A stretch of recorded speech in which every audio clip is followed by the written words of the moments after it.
going on, beautiful people? Thank you for returning back to my channel, The Root Wave. In this episode, I have my boy Adam. Say what up, Adam. What up, Adam? Yo. I also have my boy J.DUBS. Say what up, J.DUBS. Let me know where we can find you, please. What's going on, people? It's your boy J.DUBS. You can follow my podcast, sports podcast. It's called Past Their Prime. You can catch it on the website, www.pasttheirprime5.com. Also, Instagram and Twitter, Past Their Prime 5. Yeah. Hit us up. Well, I appreciate you guys being on the channel. I just wanted to meet up real quick and talk about some football.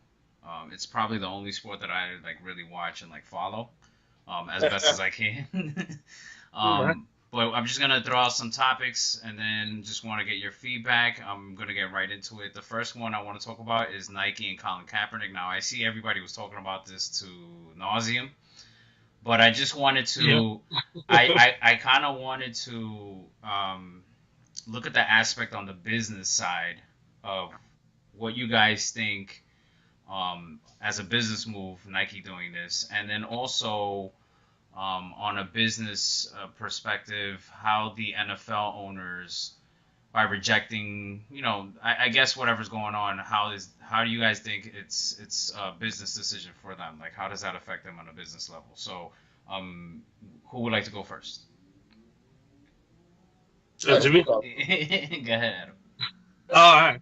I mean, listen, business-wise from Nike, they know where the money's coming from. This is not something that wasn't calculated that they're just going to do out of nowhere and pick a side where it comes from. I mean, was it 2/3 of their business is 35 and under? Right. And, excuse me?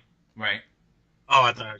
But, so this is nothing they weren't ready for. They know where the money's coming from, and it's not from, sad to say, from, the dark side in the White House and everything that's about that. They chose it right, and this is nothing that's going to hurt them. Right. Plain and simple. And then I think they said that it went up. Everything went up 30% their sales since then. Right. After a little dip in 3 days, and that was it. Right. So figure that. Yeah. What about you, J.DUBS? As a whole, from a business standpoint, I think it's a great move. Like you said, the sales jumped up 30%. And I mean, Kaepernick, I understand why Nike did it. I mean, we all understand why Nike did it, as great as a move as it was, as, heartfelt as it was, them aligning themselves with, quote unquote, unpopular side. They took a chance, they took a risk, and, as we can see right now, it's paying off for them on the business side. So from a business standpoint, Nike is definitely winning. They're definitely winning. As for the NFL owners, they're not losing either. You see their jerseys they still have Nike on them. So they're not complaining in the least bit. They're here for the money, and as long as those checks keep rolling, and they're fine with it. Right. And now, NFL's a juggernaut, bro. It ain't going nowhere, and that's what people really have. You get a selected 16 Sundays every year, and no one's sacrificing that shit for anything. No matter what your standpoint is on the flag or your rituals, you still want to be home on Sunday with chicken wings and your peoples, and that ain't gonna change. That's the one product you got. So they own a day of the week, and that's not gonna change. Right, but can we trust? Right, but can we trust Nike to sincerely be backing this movement, or you think they just saw a money opportunity and they were like, "Yo, fuck it, let's go for it"? Oh, both. There's definitely fucking let's go for it, but I think they already renewed their contract to 2028, so they got them NFL ain't going nowhere. Right. We're gonna be selling your shit from jump. Yeah, definitely in the long run. Right. Now, I also wanted to bring up the fact that they were saying that the viewership for the NFL game so far, the starting season, has dropped to a 9-year low. Now they're trying to. I feel like the media is trying to associate the whole Colin Kaepernick thing with this drop. Maybe, but I feel like it's bullshit, because I feel like I still see the same amount of people watching this shit. I still see the support. The fact that Nike did this thing and all of a sudden Nike shot up, that means people are watching, people are paying attention. So I would assume, is the media lying to us in regards to this viewership shit, or is there some type of substance to it? What do you think of, J.DUBS? Yeah, I'm not. I don't believe it. I'm not. They're making that up. It's nonsense. You know, people are still going to watch the product. I don't know where they're getting their numbers from. I don't know how they're manufacturing them. But as far as I'm concerned, the bars I go to are still packed. The people that I know that watch football are continuing to watch football, like the real football watchers, not the people who just want to align themselves more so with the movement than with the actual sport. You know, so I don't. That is nonsense. Adam. For the most part, I mean, I never like to dispute numbers if they're factual. I mean, obviously you could say the media, but what channels you watching? You know what I mean? You want to go on the right side of things, quote unquote, the right. They'll tell you, oh, it's down and this is a reason. You know, they're not hearing it. They're not for the country. You know, NFL's not down for the cause. But if there is and then it has been going down, but I think that's, if the numbers are accurate, it had more to do with oversaturation. Or like, no one gives a fuck about Thursday no more. And like, you're giving it to us too much. It's like, it's Sunday, Monday, Thursday. People need a break. They're getting home from work. The West Coast is still at work when this shit starts half the time. So there's any number of things to blame when you're throwing this shit down your throat. Thursday should probably stop because Sunday night killed Monday night. And so if anything, I think it's oversaturation. I don't know if people are really that convicted. And that's why they're not watching that out of, you know, pure conviction. Yeah. Doubt it. Yeah, I mean, honestly, I think what they should do and what they're going to do eventually is just take that Thursday game and put it on Sunday, as they should, just add it into either the 1 o'clock or 8 o'clock dockets. And, you know, just keep it rolling because, like you said, the Thursday game is unnecessary. Nobody's really watching. Some people are getting off work. It's Thirsty Thursdays. You know, some people just want to go to happy hour sometimes. Like, some people aren't really focused. The weekend is already here. So, you know, Thursday, it's a reach. It's really a reach. Yeah, they want that California market in the evening. They got shit to do in California. The weather's always nice. They don't be indoors. So it's like, and then, what are you really going for? And on Sunday, when I'm watching Red Zone, and I got 3 games at 4 o'clock, that's butt. That's butt. Like, the Red Zone is like, we don't do commercials, and then you see these motherfuckers on a triple box, and there's 3 commercials, and it's like, well, sorry, guys, you don't got a choice. They only gave you 3. So, yeah, that's true. Yeah. Now they're talking about also, I guess Pee-wee football or even high school football participation has also dropped. According to them, it's the 2nd year in a row that it's starting to drop. Now, are we saying that that's nonsense too? No, that's definitely true.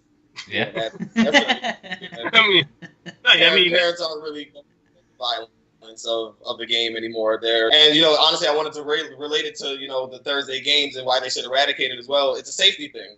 Right. Some teams are coming off a short week. They're coming off 4 days rest from a Sunday game.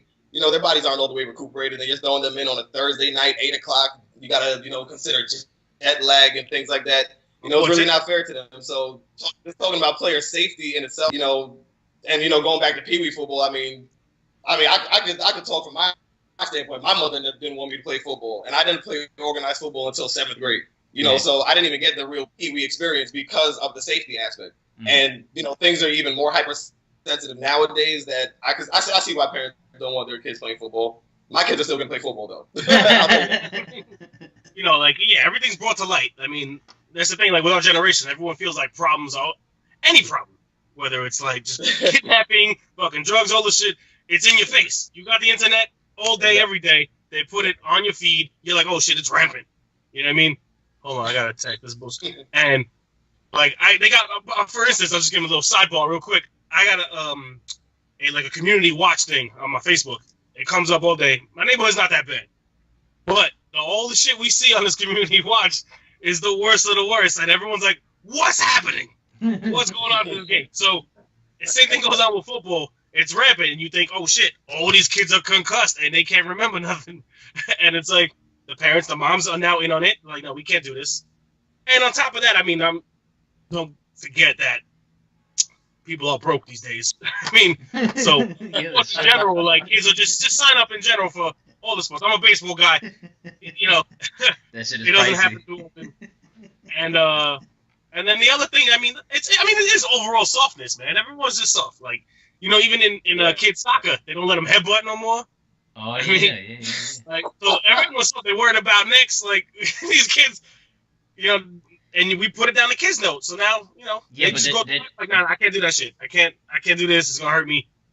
they're doing the same shit in the NFL though, like with all these rules also that they're doing. Like I noticed this year they did you can't put the weight on the quarterback type shit.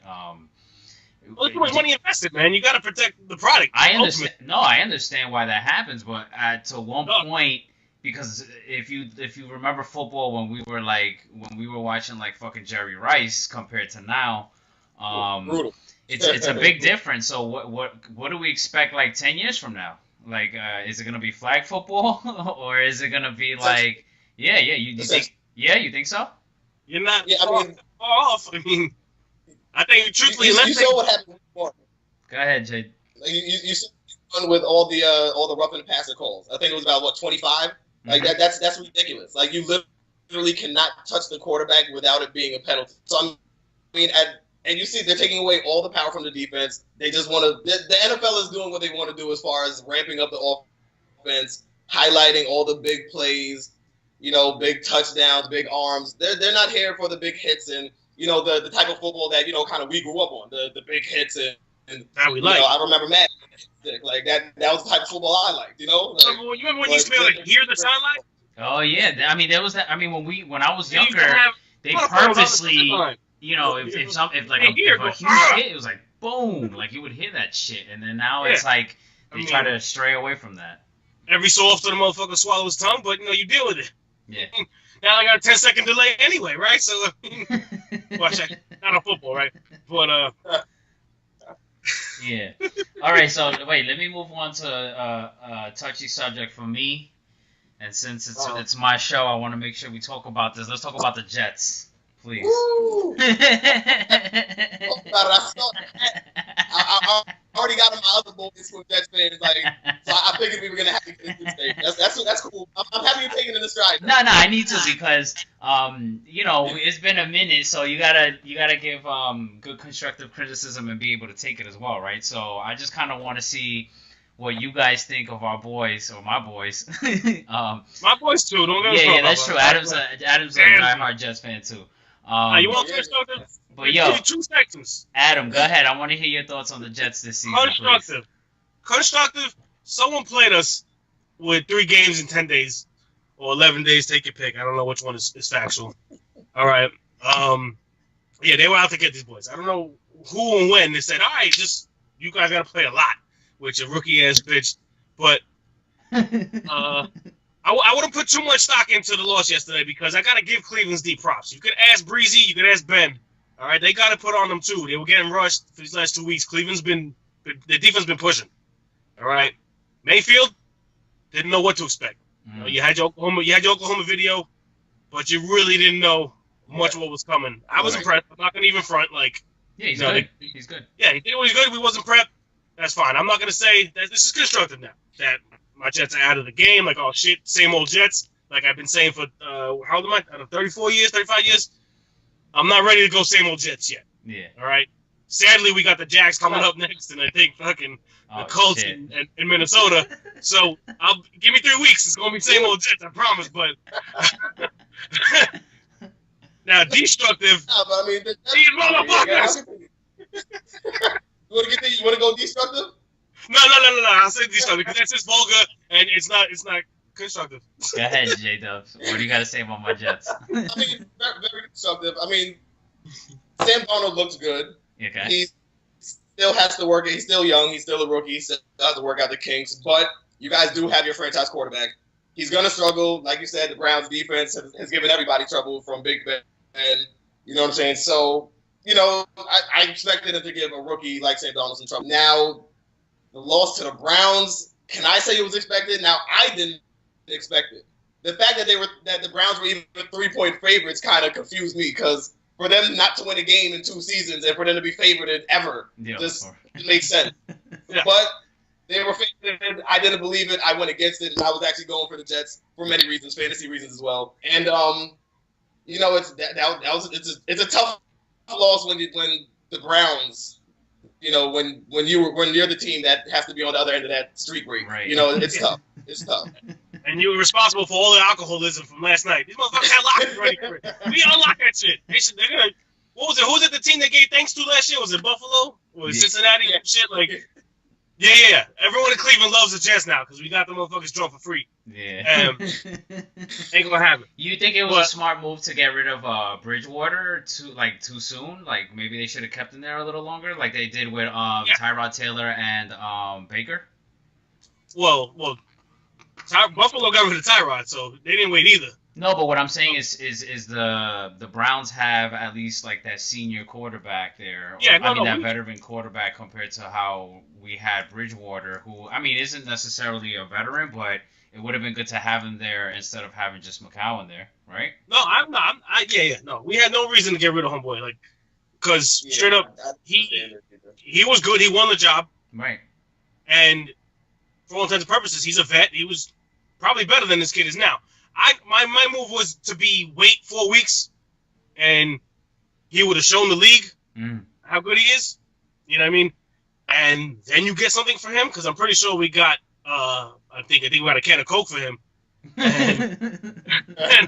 I mean, we got nothing for this fucking guy, and they could have showed the league how good he was and got something. Because I mean, Donald was quote unquote ready, but like I said, just for sheer purposes of dealing him, we should have kept him. All right. So now, based on the quarterback that we have now, and let's say they make some moves, what's the timeline before my Jets get a Super Bowl? That's a lot. That's a lot. Come on. Are we looking at a Sam Darnold Super Bowl one day, or are we looking at maybe a while from here? I think if we get Le'Veon and Antonio and an offensive line, don't rush it out. We got the money, and the boys ain't happy. I'm trying to gut my entire roster. Is what you're telling me. That's what you're trying to do right now. You're trying to gut my entire team now. You're trying to gut my entire roster. Le'Veon Anthony, come on.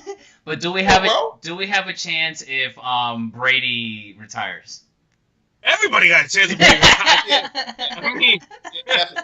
Even Tannehill has a chance if Brady retires. Exactly. We want to generation go crazy. Well, at least it makes it an even playing field. Don't get me started on that fucking Brady boy. I think in a couple years, like you give the Jets a couple years to make some acquisitions, you give Darnold some time to develop. I mean, Super Bowl. I'll start with a playoff berth. I'll give you guys a playoff berth in maybe two or three seasons. I don't want to say two. I really want to say two because I really like that offense. Robbie Anderson is a beast. Nuno is a beast. I mean, you still have Crowell. You still have Powell. I don't know how you guys are going to work out the money with them because I mean, Robbie Anderson is looking like he's on the way to a contract. So, we'll just see. We'll see. We'll just see. But I think if the stars align. You guys at the Jets are definitely in store to do some good things. The defense is lit. The defense is super lit. I'll tell you guys that. The defense is. I love y'all defense. Not so much last night, but not so much last night. No, but like I said, three games, 10 days. Like the boys can be beat. Yeah. You know what I mean? Yeah. Like we are. And no, you're not wrong about that. Like our defense should be set, but we gotta protect the kid. And after that, like you said, with a few more pieces. I'll be happy. I mean, listen, what was it? 2010? Yeah. I was freezing my ass off in Pittsburgh in the top row, ready to amputate my feet. We owned that whole second half. We were almost there. Almost. Almost. And we went to fucking Brady. We went to goddamn Peyton, and then I went to Pittsburgh in minus 1,000 degrees. All right. Don't remind me. So I want to hear. This is gonna be the last thing, and then we'll cut this. But I want to hear any top picks for the season if you are either on DraftKings or doing some type of fantasy football. Who are those people that we should play almost every week, and then some of those like secret surprises that maybe people aren't really talking about that you guys may think, yo, this guy's gonna be big this season. Go ahead, Jay. I'll start off with one guy who I love and who I think is going to be very consistent all the way throughout, Alvin Kamara. I just acquired him in a trade. I'm not going to tell you the trade because I don't want my feet to stick it out. But I acquired him for the low. My team is kind of stacked right now with him, AB, Devontae Adams, Tevin Coleman. So I got a few killers. But Alvin Kamara is definitely one of them. Before the season, Aaron Rodgers was one of them, but then this injury thing, so he's having to battle through that. So, I have to take him off my list. AB was also wanted, but with all the turmoil with the Steelers, I'm not sure what's going on with them at all. But my surprise will be from two Steelers. I'll talk about two Steelers who surprised James Conner, who I kind of knew was going to be a beast. Being that Le'Veon wasn't going to be there. Just seeing him in Pittsburgh, Pittsburgh University, and then, just seeing his rookie year, the couple games that he did play, that boy's a beast. And then Juju Smith, he was primed for a big season. Big Ben is clearly him and Big Ben are mans. Like they're best. And the rapport that they've developed on the field is going to be something to reckon with.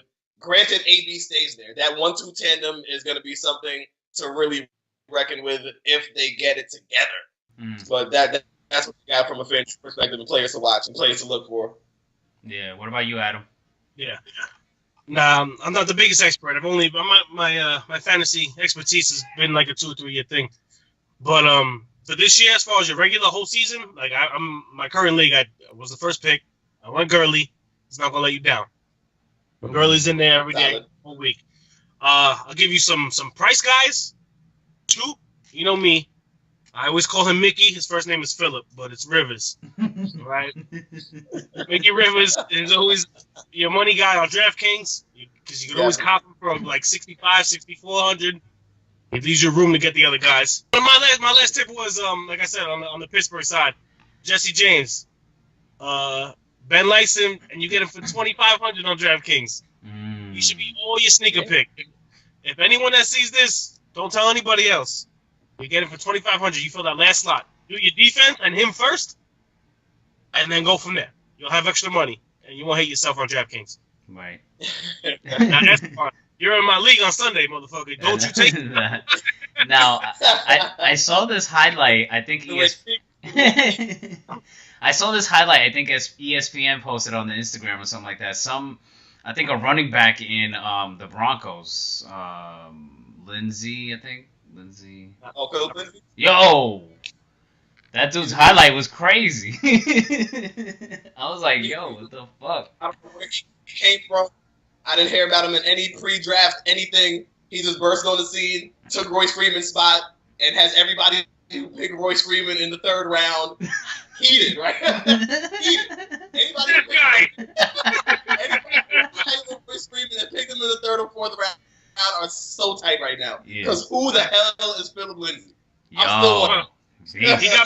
He got me starting Cooper Kupp every week now because oh man, I got Royce. I'm like, oh, I got Royce on the sneak. Nothing. All right, guys. Well, I wanted to thank you both, Adam, J.DUBS. Thank you very much. Adam, I'm sure I'll catch you around on my channel. It's my best friend, so he'll probably be on every once in a while. J.DUBS, I'm sure I'll have you on again as well, please. But also give us all your contact information where anyone can go see you, reach you, listen to you. And then also do me a favor and give me give me a motivational send out because a big part of my channel is talking to people that are doing things, right? So it doesn't matter how big or small. The point is that they're doing what they love and they are putting hustle behind it, which that's why I have you on this show, Jay. So if you could just, like I said, give me the contact info and then give me a nice motivational send out for people who may be watching this who might be inspired, all right? Definitely. You can follow me at Dubs on Deck. That's at DUBS_ON_DECK. You can follow the podcast, like I said, Instagram and Twitter, Past Their Prime 5. The website, you can catch all the episodes. You can learn about the host. I'm one of 5, so you can learn about the rest of the team. www.pasttheirprime5.com. And we've been grinding out with this podcast for about 2-3 years now. It's something that really started on some grassroots. We're literally in the backyard, and it's really just something that we stuck with. We tried to develop, and it's a testament to just us, just sticking to it, staying with the hustle, and as long as you stick with it, you grind through it. It's a process, and as long as you not on some Joel and Beach, but really if you trust the process and really have faith not only in God but in yourself, and really trust yourself to reach those heights, there's nothing that's going to stop you. And with this podcast, my goal is to literally get this out to the world, not even just the United States. We have listeners, we have listeners on the throughout the coast, and some listeners on the West Coast. But I literally want the world to listen to me and the rest of my 4 boys and literally hear what we have to say on sports, because I think what we have to say is really different. It's really unique, and we give it to cats in a really direct manner. So, you know, be yourself and trust yourself, and the fruits of your labor will definitely come in. Yeah, man, I really appreciate that, man. So that thank you very much. I want to thank you guys once again. Hope you guys have a good football Sunday. I'll see you around. Thank you everyone for watching. I'll catch you around. Peace. All right, y'all. Peace.